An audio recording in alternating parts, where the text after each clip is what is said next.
Hello guys, so today I am at Museum Wayang. I'm still not in front of the museum, but we're gonna go there. So here we are today with my friends. Okay, yo, let's go. We don't have to introduce ourselves again, right? We could. Okay, I'm Jacinda. Hey, I'm Maretha. I'm Angelina. And I'm Alycia.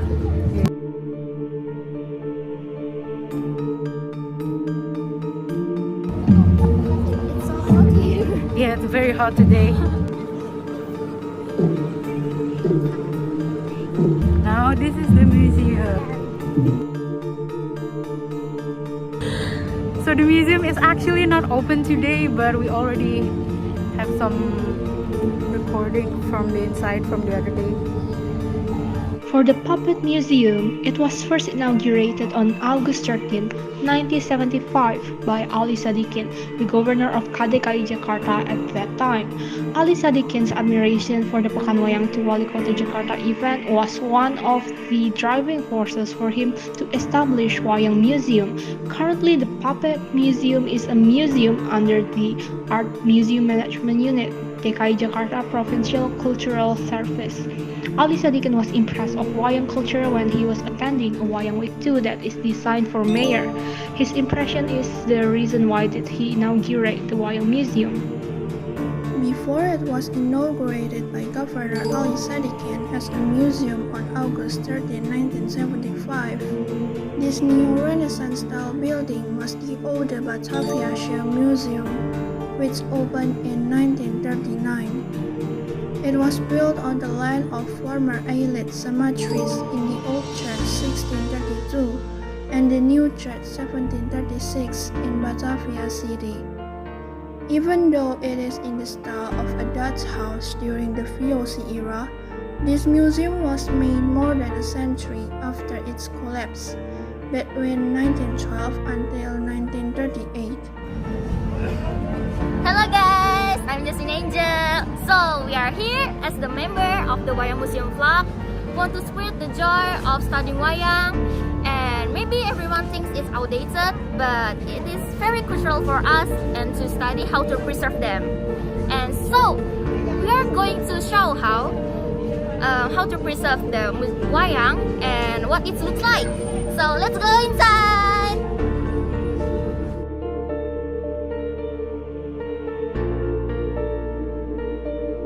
So, this is the inside of the Wayang Museum.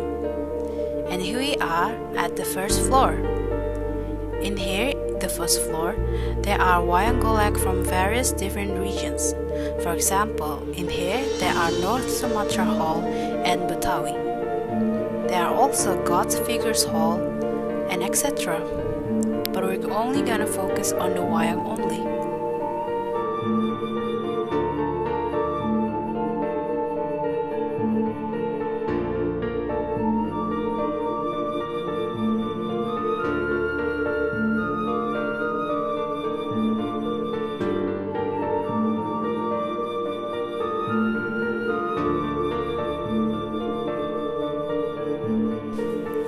So, before we go in any further, we must know what Wayang is.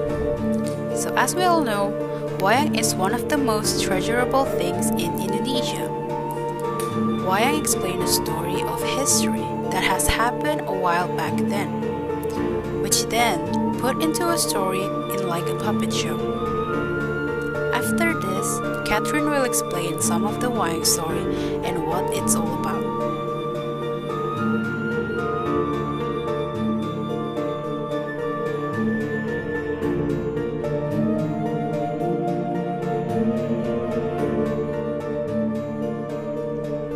Before I explain some of the Wayang story, I want to tell you the history of Wayang Golek.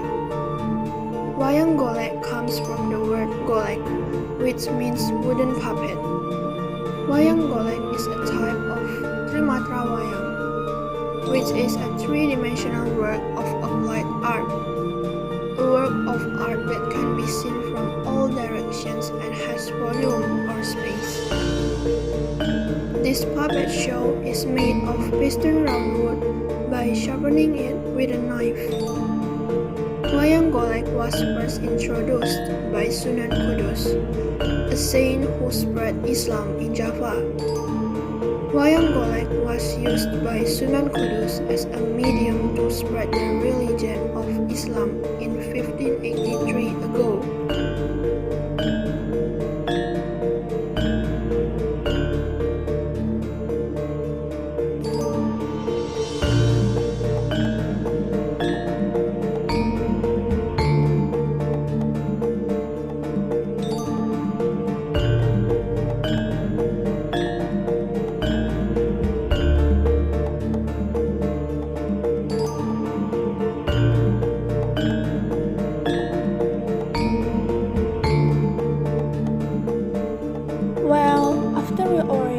Several wayang.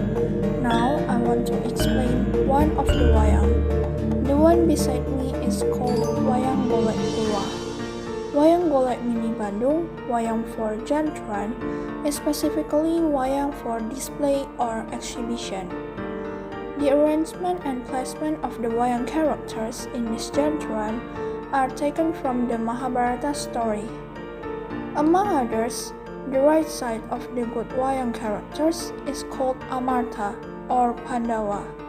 The left side of the evil wayang characters is called Astina. Now, after looking at the first floor, we're now gonna move on to the second floor. In here, in the second floor, which contains painting, shadow puppets, masks from different regions, traditional instruments, and what puppets from all around the world looks like. In here, as you can see, here we have a wayang glass painting by Clentus Susmono. After that, here we have a masks from Yogyakarta, and for those who don't know, these masks are used as a decoration, a complement to dance attire for entertainment, and also for religious propagation.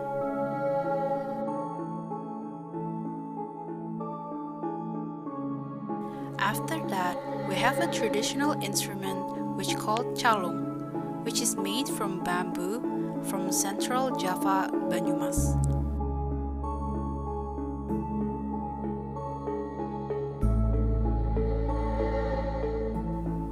Now, this one right here is a shadow puppet or wayang kulit from Banjarmasin, which is from Hanuman Ambassador or Hanuman Duta.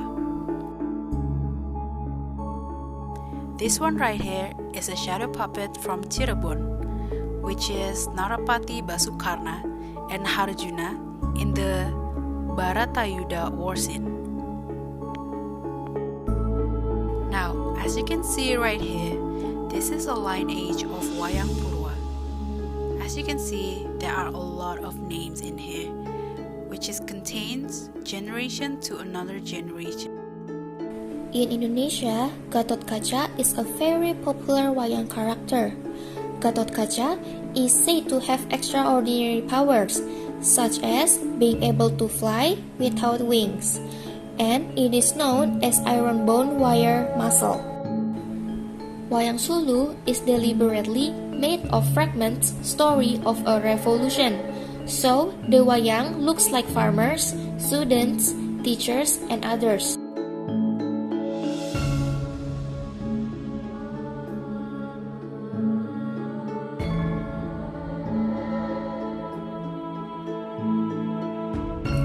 Wayang Kaper is smaller in size than Kidang Kencana.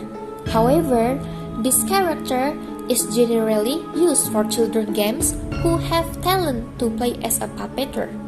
It was made for rich people to entertain themselves.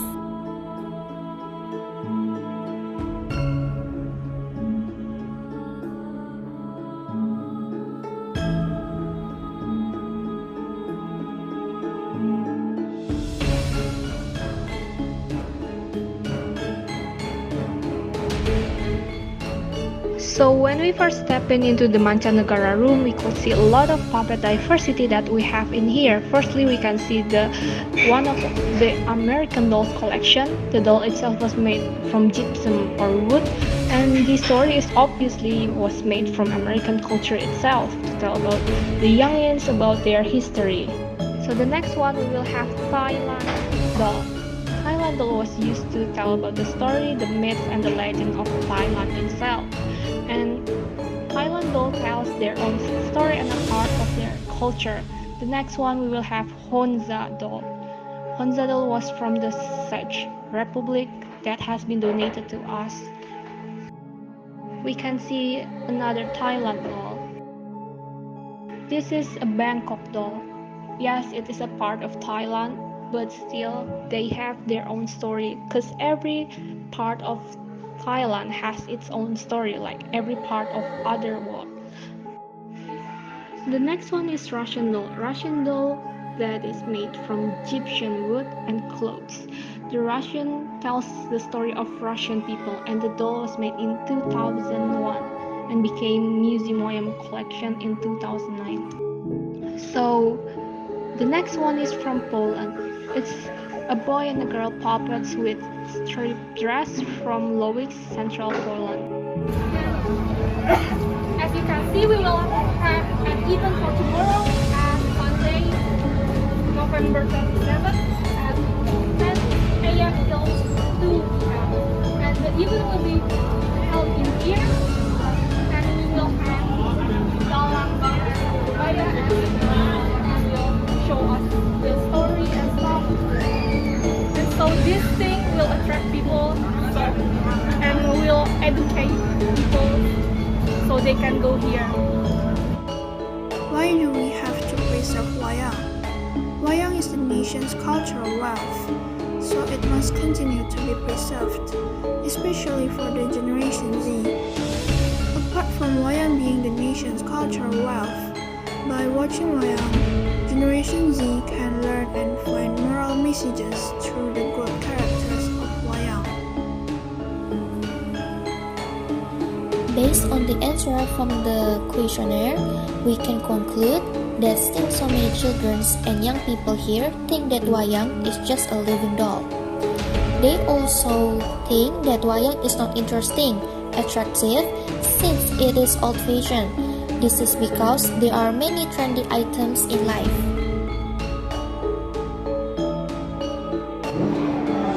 Apa aja nih yang Bapak ketahui tentang wayang?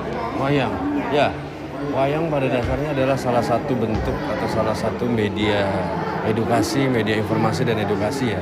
Dan pada dasarnya wayang itu berasal dari kata bayangan atau bayang-bayang ya. Nah, itulah asal kata wayang. Asal kata wayang dari kata bayang-bayang, makna lainnya adalah bayang-bayang kehidupan manusia. Jadi pada dasarnya wayang itu adalah salah satu media informasi, media edukasi tentang kehidupan manusia yang memang dimasukkan ke dalam sebuah karakter cerita wayang.